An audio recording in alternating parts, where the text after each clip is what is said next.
भगवान नाराज हुए, भगवान नाराज सहज में नहीं होते हैं। राम जी इतने सरल हैं, पूरे अवतारों में सबसे सरल हैं भगवान राम, उनसे ज्यादा सरल कोई नहीं। भगवान कृष्ण कन्हैया सरल थोड़ी है, सरल है क्या? कंस को पटक पटक के मारा। भगवान राम ने तो समझौता के लिए प्रस्ताव भेजा था, अंगद को भेजा, जाओ समझाओ, हनुमान जी को भेजा, समझा दो रावण को, कोई बात नहीं है, सीता जी को हम लेके अयोध्या चले जाएंगे, वो परिवर्तन कर ले तो उसकी लंका उसको दे देंगे, मारेंगे मारेंगे नहीं, छोड़ देंगे, कोई बात नहीं। कन्हैया ने कोई समझौता नहीं, कंस के पटक पटक के मारा। कहा तूने जैसे मेरे भाइयों को पटक पटक के मारा, मेरी बहन को पछाड़ा, वैसे ही हम तुझे भी पछाड़ेंगे।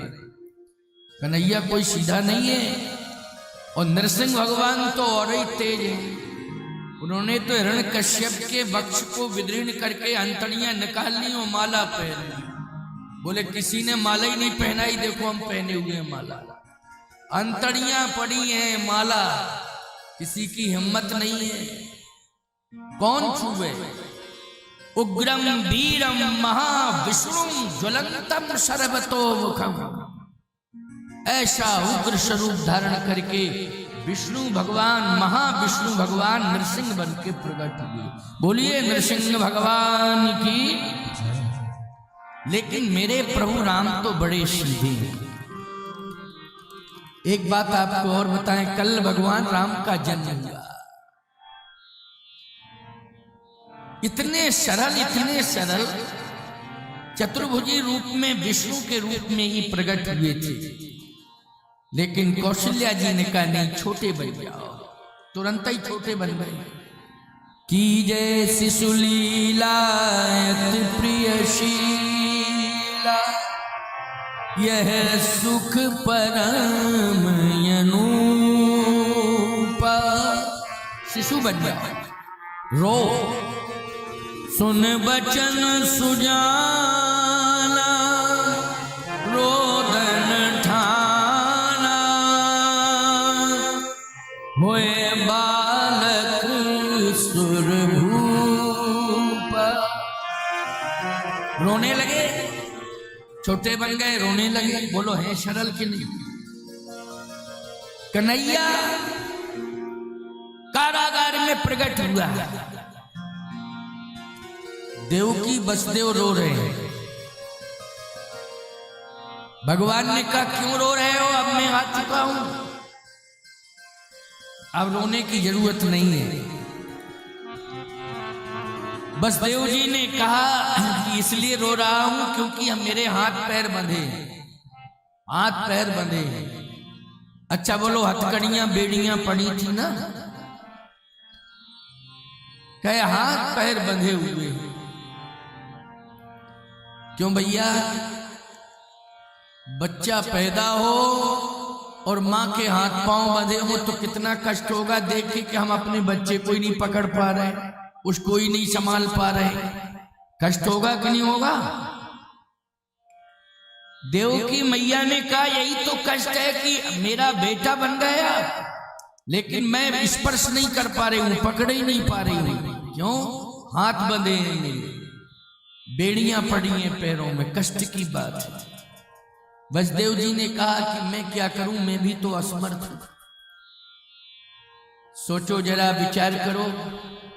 कन्हैया ने शर्त रख दी, हथकड़ियां बेड़ियां तो टूट जाएंगी लेकिन शर्त है, शर्त स्वीकार करो। भगवान राम ने कोई शर्त रखी थी कौशल्या अम्बा से? बताओ भाई। उन्होंने कहा छोटे बन जाओ, रो, छोटे बन गए, रोने लगे, कोई शर्त नहीं।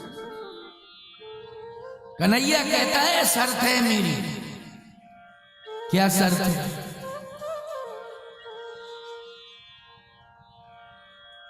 वसुदेव जी ने कहा मैंने तो ये सुना है, वैसे मैं समझ रहा हूं आप भगवान, क्योंकि आपका अवतार हुआ है।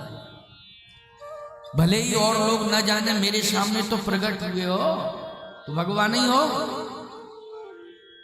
लेकिन भगवान जब जीव के सामने आ जाए या जीव भगवान के सामने आ जाए और दर्शन कर ले तो बंधन मुक्त हो जाता है।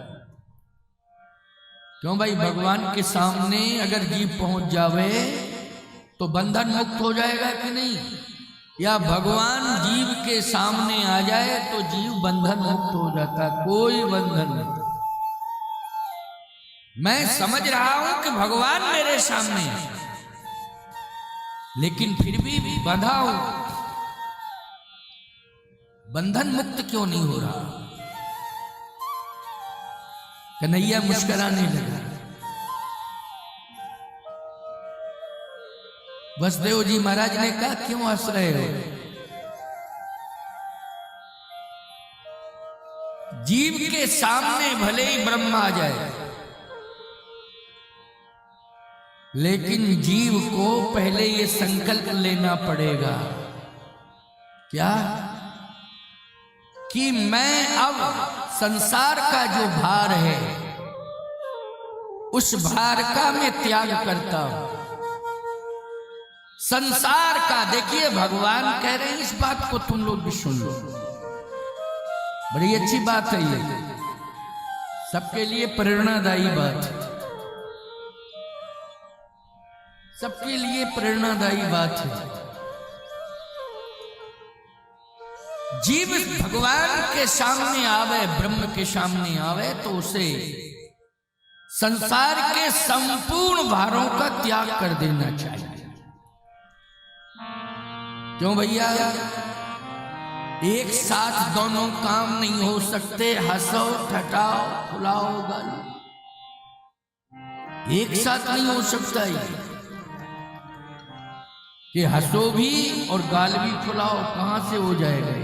क्यों भाई, गाल फुलाओगे तो मुंह बंद रहेगा, हंसोगे मुंह खुलेगा, एक साथ कैसे हो जाए दोनों बातें?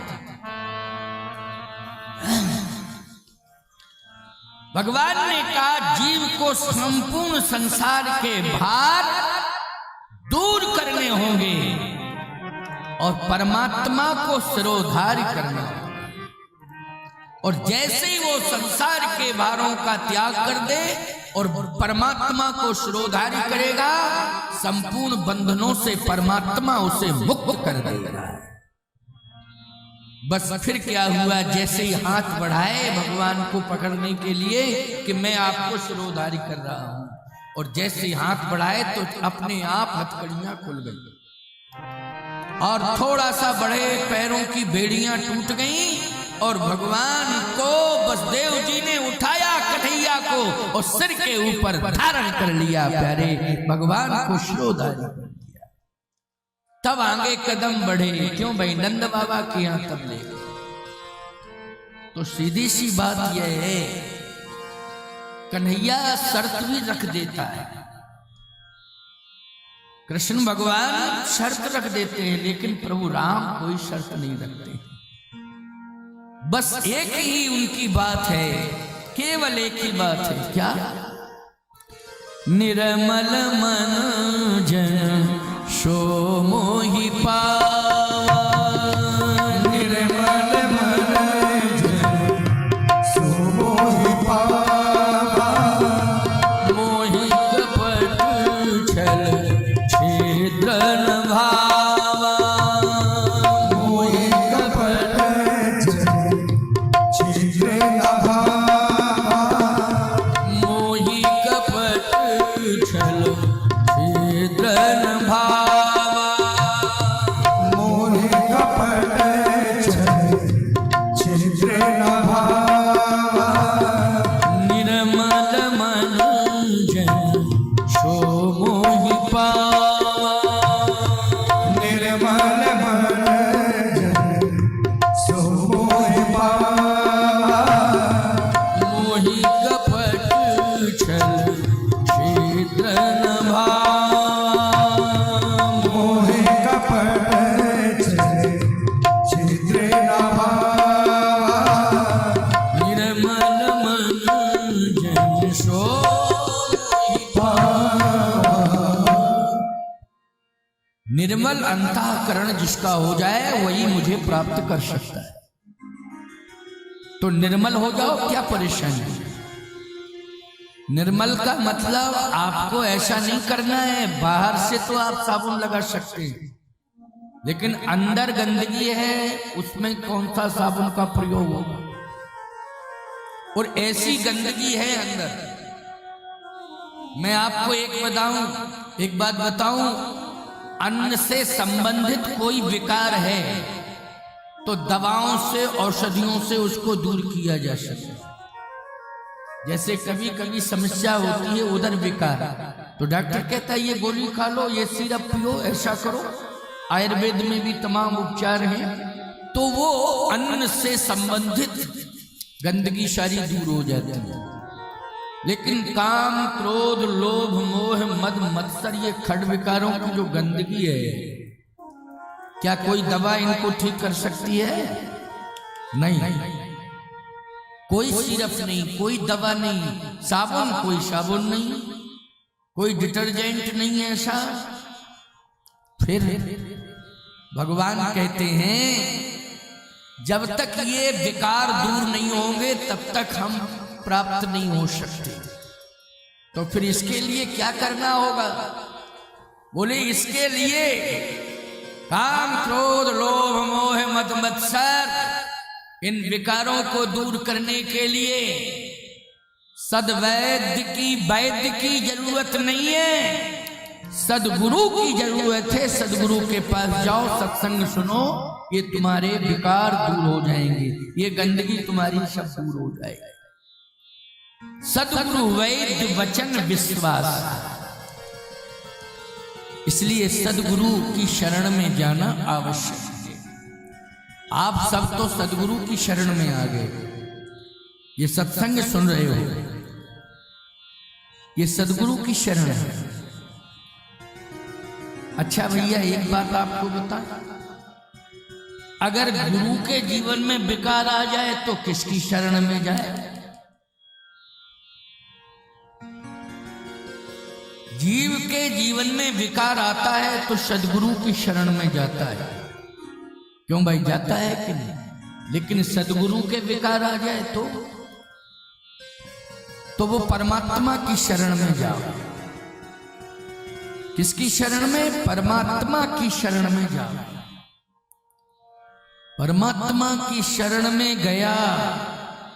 आओ, पंडित ब्रजभूषण जी बहुत व्यस्त हैं ये भागवतों में, लेकिन फिर भी आ जाते हैं। मेरे प्रति इनकी बड़ी शरणागति, श्रद्धा रखते हैं, मैं भी इन्हें आशीर्वाद देता रहता हूँ।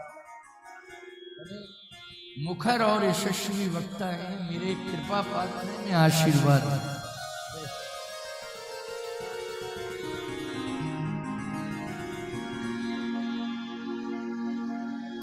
कोई भी कार्यक्रम मैंने कहीं भी किया है, भागवत में कहीं भी व्यस्त रहे हूं, आते ही है। यही तो बात है। नहीं तो ये भी कह सकते हैं कि समय नहीं है, या समय दिन में कथा का और रात में गुरु से मिल लो। जंगल में मोर नाचा किसने देखा? क्यों भाई?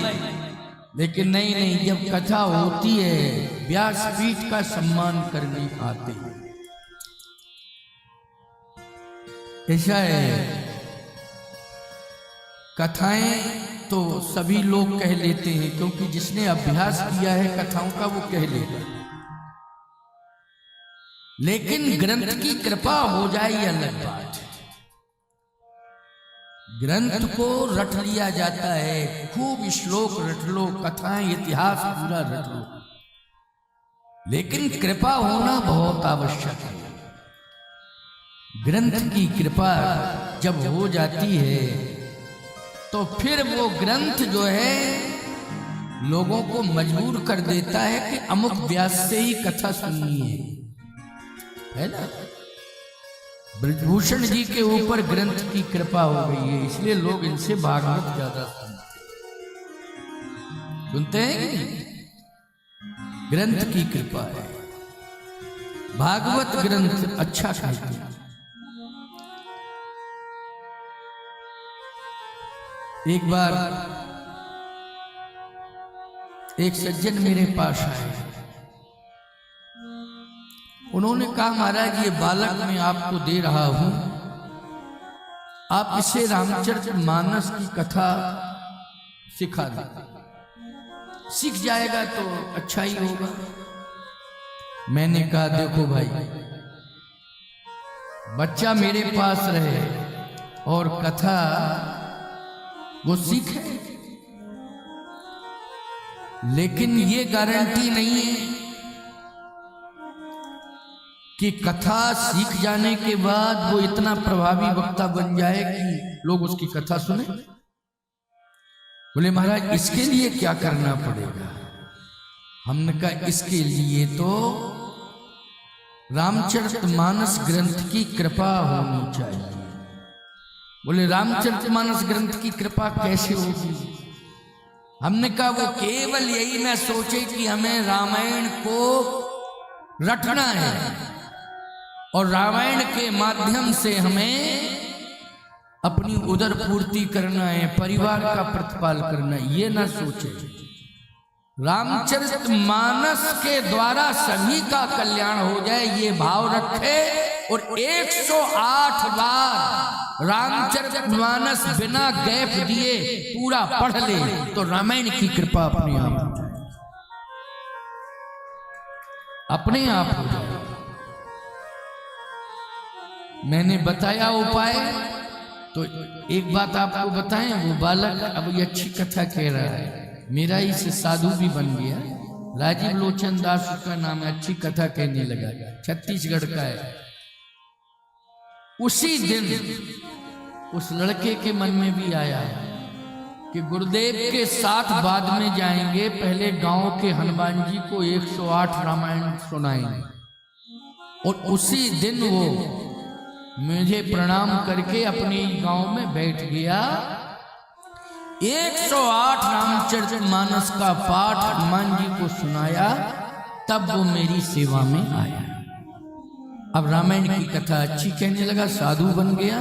तो आज भी उसको इस बात का भान है कि नहीं, ग्रंथ की कृपा कैसे होती, ग्रंथ की कृपा अवश्य में होनी चाहिए। कब?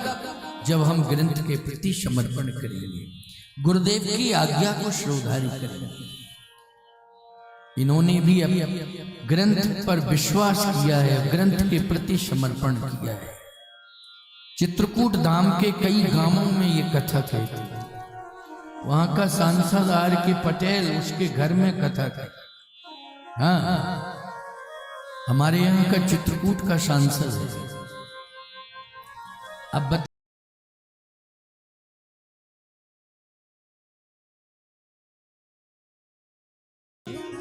तुम्हारे ऊपर कृपा है, आशीर्वाद है।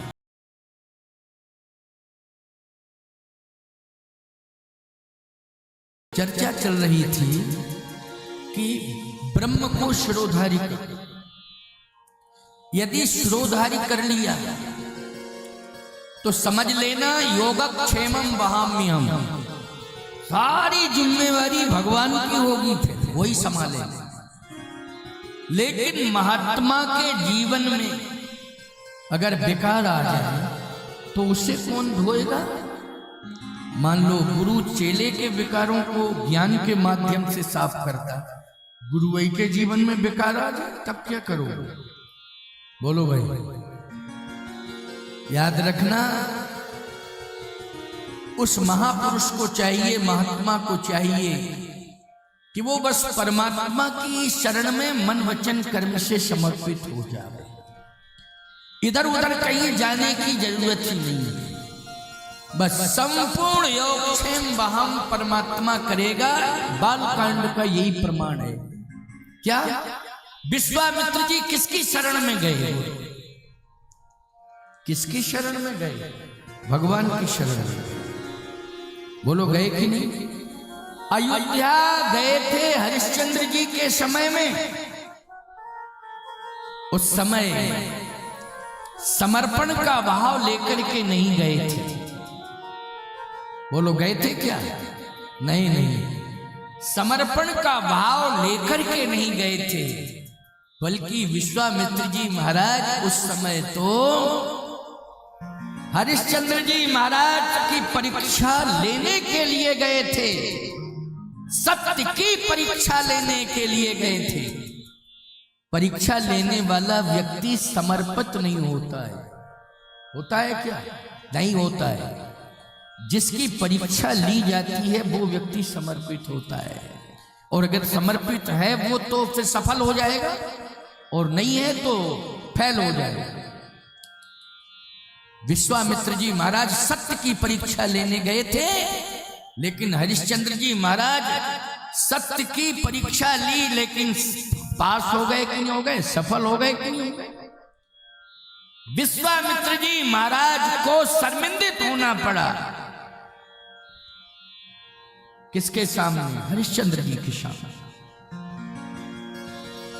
लेकिन आज विश्वामित्र जी महाराज समर्पण का भाव लेके जा रहे हैं। क्यों? एक विकार आ गया है। विकार क्या है? कि राक्षस सता रहे हैं। कौन सता रहे हैं? राक्षस। अच्छा, आपको कौन से राक्षस सता रहे थे? राक्षस कौन है? बोले मारीच और सुबाहु, दो राक्षस। ताड़का के दो पुत्र, मारीच और सुबाहु। जहीं जप जोग जग मुनि करहीं, जहीं जप जोग जग मुनि करहीं, अति मारीच सुबाहु डरहीं, अति मारीच सुबाहु डरहीं, अति मारीच सुबाहु डरहीं, अति मारीच सुबाहु डरहीं, देखत जग निशाचर धावहीं, देखत जग निशाचर धावहीं, करहीं उपद्रव मुनि दुख पाहीं, करहीं उपद्रव मुनि दुख पावहीं, करहीं उपद्रव मुनि दुख पाहीं। एक बात आपको बतावें, गुरुदेव का जीवन यज्ञ है। क्या है? यज्ञ है। बोलो, है कि नहीं? अच्छा बोलो भाई, गुरु का जीवन यज्ञ है। यज्ञ मानी भगवान। गुरु को क्या मानते हो? बोलो, भगवान मानते हो। गुरु को क्या मानते हो? भगवान। गुरु का जीवन यज्ञ है। लेकिन यज्ञ है और यज्ञ सफल नहीं हो रहा है तो यज्ञ बदनाम है। बोलो भाई, यज्ञ अगर सफल नहीं हो रहा है तो यज्ञ क्या है? बदनाम है। यज्ञ को सफल कौन नहीं होने दे रहा है? यही तो बाधाएं हैं। मानो यज्ञ हो, मूसलाधार पानी बरसे, हवन कुंड में चला जाए तो बाधा हो गई। इसका मतलब है कि यज्ञ बदनाम हो गया। क्या? अरे भैया, इतना पानी बरसा, इतना पानी बरसा कि